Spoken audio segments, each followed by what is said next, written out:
이번 에피소드는 교육도시 내의 주거단지를 어떤 식으로 구성할 것인가라고 하는 건데, 기존의 주거단지랑 좀 많이 다른 부분이 있어요. 어떤 부분이 다른지를 먼저 말씀드리고, 그런 다음에 이 프롬프트 내용을 같이 살펴보고, 그리고 알완이 어떤 식으로 대답하는지 그것도 같이 볼 거예요. 뭐가 다른지부터 좀 정리를 좀 해야 될 것 같습니다. 그러니까 교육도시의 주거단지는 일단 도시는 그러니까 주거 비용을 최소화시키는 거예요. 비용을 최소화 하도록 단지를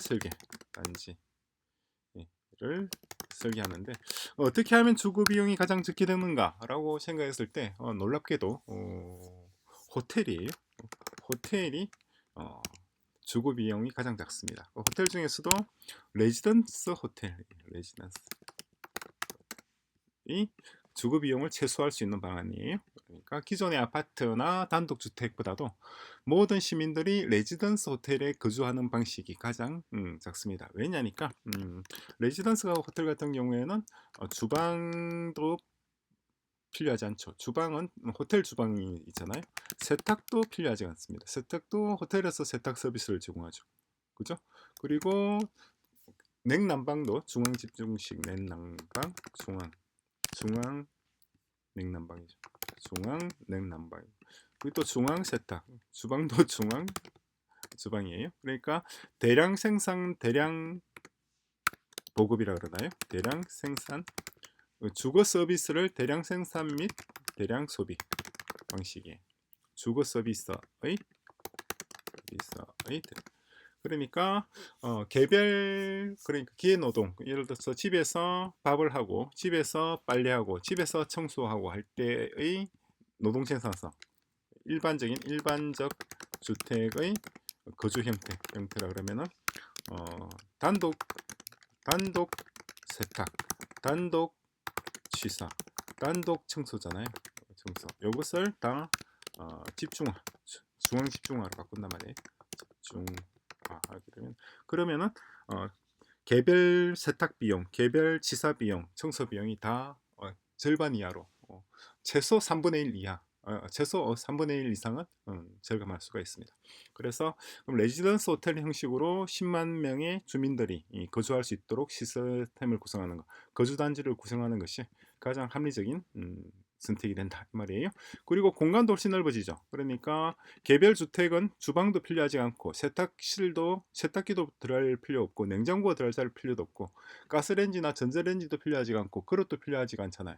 청소 도구, 진공 청소기도 배치할 필요가 없죠. 그러니까 기존의 아파트 같은 아파트 34평이라 하더라도 교육도시에서 34평하고 일반 기존 도시의 34평하고는 공간 활용 면에서 완전히 다르죠. 그죠? 그러니까 그냥 호텔 중에서도 더블룸 크기의 호텔에 개인은 싱글룸, 그리고 두 명 부부는 더블룸 형태의 거주하는 것, 이게 가장 이상적인 형식이에요. 그러면 이제 호텔이 여러 가지가 있는데 어떤 호텔 형식을 선택할 것인가라고 했을 때 천편일률적으로 같은 형식으로 하는 거는 좀 의미가 없을 것 같아요. 그래서 음, 예를 들어서 10만 명이 거주하려고 그러면 이런 호텔이 최소 100개 이상이 필요할 거 아니에요. 그죠? 근데 그 100개를 똑같은 형식으로 할 게 아니라 디자인 공모를 통해서 각각의 호텔을 전체는 일단 도시 전체의 주거단지 전체를 설계를 하고 주거단지 전체에 공원이 들어갈 자리가 어딘지, 그리고 복합적인 쇼핑몰이 들어갈 곳이 어딘지를 결정하고, 그런 다음에 개별 건물들은 공모를 통해서 이렇게 어, 결정하는 것이 가장 바람직하지 않을까라고 생각하는 거예요. 그리고 주거 공간은 이런 식으로 한 20평, 30평이라 하더라도 이거는 너무 크죠. 두 명이 쓰기나 세 명 쓰기는 너무 크고 두세 사람이 쓰기에 충분한 크기.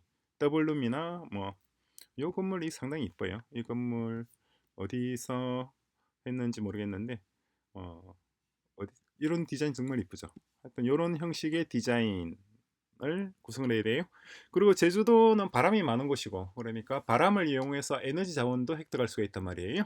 그러니까 건물 디자인을 어떻게 했을 때 건물 자체가 에너지를 생산하는 풍력 터빈을 가동할 수 있고, 풍력 터빈을 가동하면서도 풍력 터빈의 가장 큰 단점이 저주파음이라 그러나요? 하는 소리예요. 그런 것을 상쇄할 수 있을지, 그런 것들도 이제 공모를 통해서 각각 디자인 하나. 이런 건물은 정말 풍력 터빈을 돌리기 가장 훌륭한 형태의 건물 양식인데, 이런 것이 과연 제주도에서 어떤 식으로 적용을 할 수 있을 것인지, 그죠?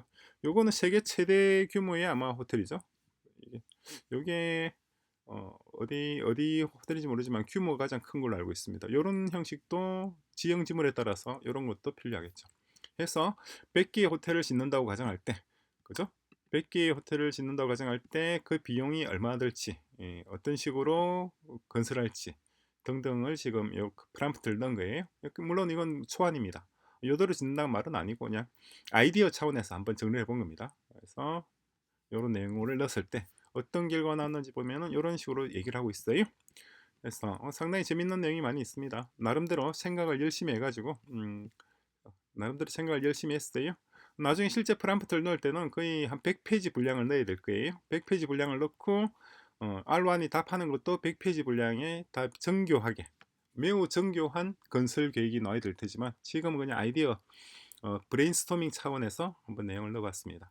상당히 깔끔하게 나와 있어요. 잘 나와 있습니다. 그리고 건축하는 방식도 어떻게 하면 건설 비용을 저렴하게 할 것인지, 그런 거예요.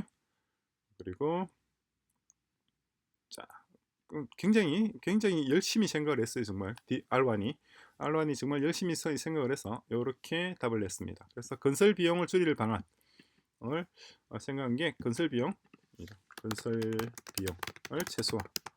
이 실험 도시니까 건설 비용을 최소해야 될 거 아니에요. 그죠? 실험 도시. 모든 것이 실험적이니까 건설 비용을 줄여야 되고, 줄이는 방법이 모듈러 컨스트럭션. 모듈러 컨스트럭션 뭐냐니까 집을 만들어서 인건비가 저렴한 국가에서 만들어서 배로 컨테이너 선으로 싣고 와서 한국 제주도에서 조립을 하는 거예요. 그죠? 그러면은 인건비와 건설 비용을 최소로 줄일 수가 있습니다. 그러니까 이미 한국에서 쓰이고 있는 시멘트의 70%가 외국에서 수입해 오고 있는 거잖아요. 그 시멘트로 수입해 오는 것이 아니라 시멘트로 집을 만들어서 집을 가져오는 거죠. 그죠? 그런 식으로 생각할 수가 있습니다. 했을 때 그럼 어느 나라에서 제조할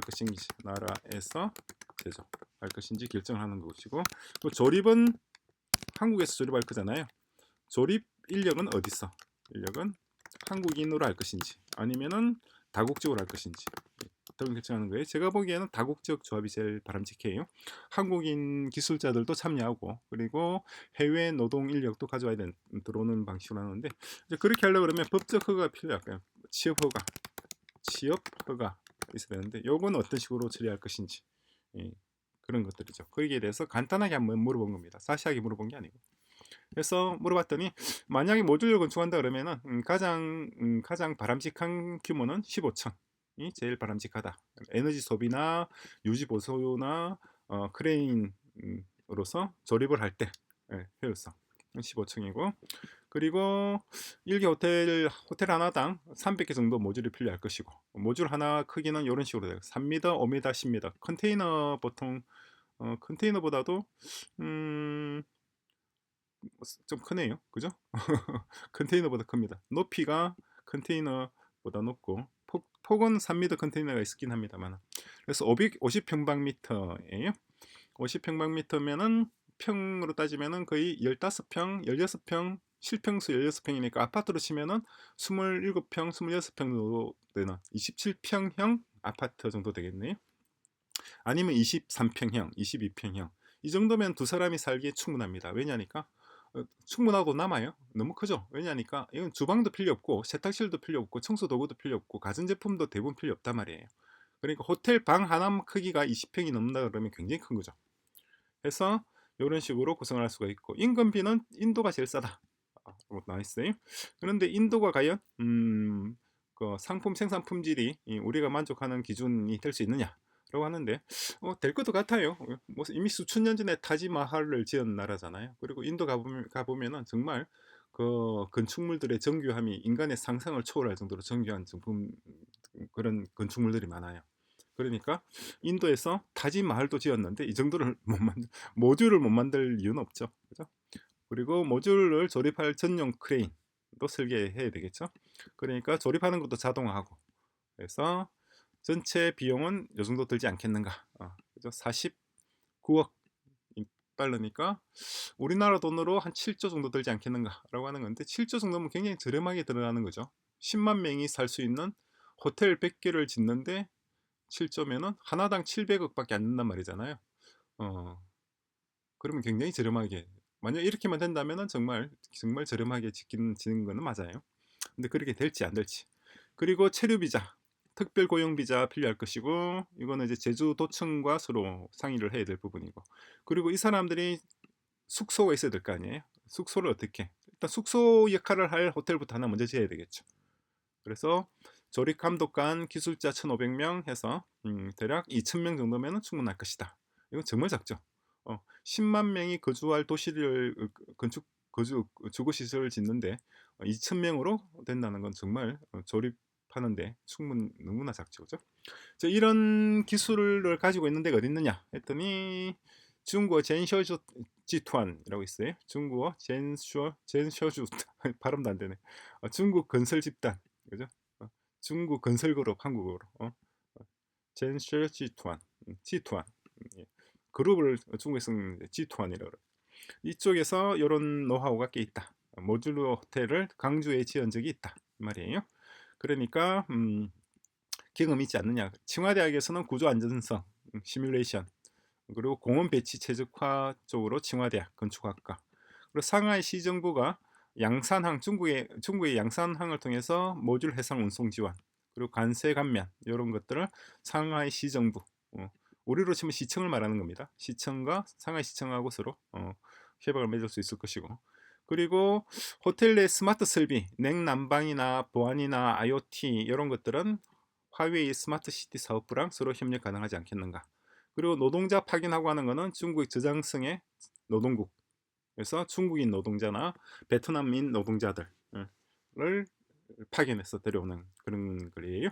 그리고 디자인 공모전이 사실 이게 제일 중요한 것 같아요. 제가 보기에는 디자인, 도시가 일단 아름다워야 될 거 아니에요, 그죠? 아름답게 하는 방법은 이런 이제 방금 봤던 뭐라고 해야 되나요? 정말 어디 갔나? 엉뚱한 게 나타났네요. 베스트 디자인, 베스트 호텔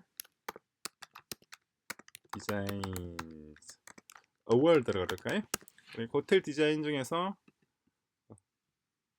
받은 것, 호텔 디자인 최고의 호텔 디자인들, 요런 호텔들, 호텔 하나하나를 가장 아름다운 디자인으로 하기는 디자인 공모를 하면은 정말 아름다운 호텔 디자인들이 나올 것 같아요. 그런데 어떻게 하면 이 100개의 호텔이 다 조화를 이루느냐는 거죠. 그죠? 조화가 없이 각자 호텔 하나하나가 다 자기 잘났다고 외형을 자랑하게 되면 엉망진창이 될 것 같아요. 그죠? 그래서 전체가 조화를 이루는 그런 호텔 형식, 단지 전체가 조화를 100개의 호텔들이 다 조화를 이루도록 디자인하는 거, 그게 제일 관건인 것 같아요. 자, 그런 식으로 한다고 가정했을 때, 자, 디자인 공모를 한다 그럴 때 자하 하디드 아키텍처라고 있어요. 여기 이 친구가 인도 계열이죠 아마. 자, 우리나라에도 건물 뭐 상암 경기장인가 뭔가를 건설한 사람이죠. 자하 하디드. 이분이 이라크 분이군요. 이라크 출신이군요. 자, 이분이 건설한 내용인데 굉장히 곡선을 많이 살렸어요. 이분 건물 디자인은 한마디로 곡선입니다. 원이죠, 원을 많이 넣었어요. 굉장히 아름답죠.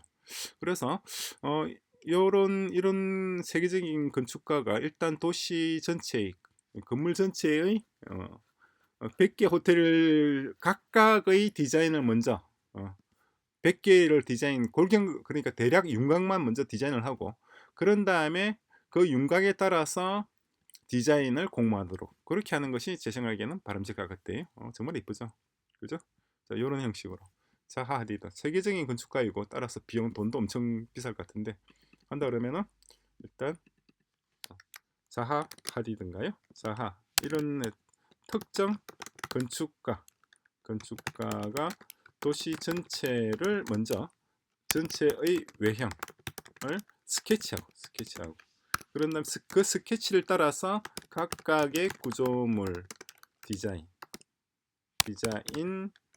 및 세부 건축안을 공모하는 방식. 이렇게 하는 게 나을 것 같아. 요거는 그러니까 특정 건축가하고는 이제 수의 계약을 통해서 진행하는 것이 수의 계약이고, 그리고 요거는 공모전. 두 가지를 결합하는 방식이 가장 바람직하지 않겠는가 라는 생각이 들어요. 그러면은 교육도시 자체가 도시 자체가 관광자원이 돼야 되니까 이런 형식의 건물들, 요거는 중앙에 센트럴 타워로 쓰면 정말 멋진 건물이 될 것 같아요. 도시의 중심부에, 그러니까 교육도시 중심부에 이게 몇 층 정도 되나요? 10층, 20층, 30층, 40층, 50층, 60층 가량 되네요. 한 60층 규모의 이런 건물을 두고 도시 전체를 통괄하는 중앙 건물이라고 해야 될까요? 두고, 그리고 난 뒤에 그 주변을 따라서 이 건물 주위를 따라서 개별 건물들을 이런 식으로 지어 나가면은 정말 아름다운 건물이 나오지 않을까 싶어요. 물론 이 건물들을 지을 때 이 건물을 다 이제 모듈로 베트남이나 인도나 중국에서, 한국에서도 일부 모듈을 만들고 중국도 만들고 인도도 만들고 다국적으로 만든 다음에 조립을 한국에서 하는 방식. 그죠? 그럼 한국에서는 뭘 만들고 어떤 모듈을 만들고 인도나 베트남에서는 뭘 만들고 이것들을 다 결정해야 될 거 아니에요. 그죠? 그런 세부 계획들이 나와야 되겠죠. 근데 그런 세부 계획을 짜는 것은 딱히 어려울 것 같지는 않아요. 상당히 재밌는 일이 될 것 같은데, 자, 그렇게 해서 객실, 공용구역, 엔진 등으로 모듈을 표준화하고 생산 효율을 높인다 이 말이에요. 그리고 대량 구매 해서 단가를 낮추고, 그리고 친환경 자재를 사용하고 등등 해서 단가를 기존의 건축비보다도 현저히 낮출 수 있지 않겠는가. 그래서 전체 한 7조 정도면은 충분히 10만 명이 살 수 있는 호텔 100개, 정말 아름다운 호텔 100개. 7조. 7조에 과연 이렇게 대규모 단지를 구성할 수 있을지 없을지 그럴 것 같진 않은데, 일단은 계산상으로는 이렇게도 가능하지 않을까라고 나와요. 그래서 저비용 고효율입니다. 만약에 그렇게 가능하다 그러면은 정말 호텔 숙박비를 하루 10,000원으로도 가능할 것 같아요. 그죠? 이렇게 저비용으로 할 수 있다면 하루 10,000원, 20,000원으로도 5성급 호텔 숙박비를 책정할 수 있을 것 같습니다.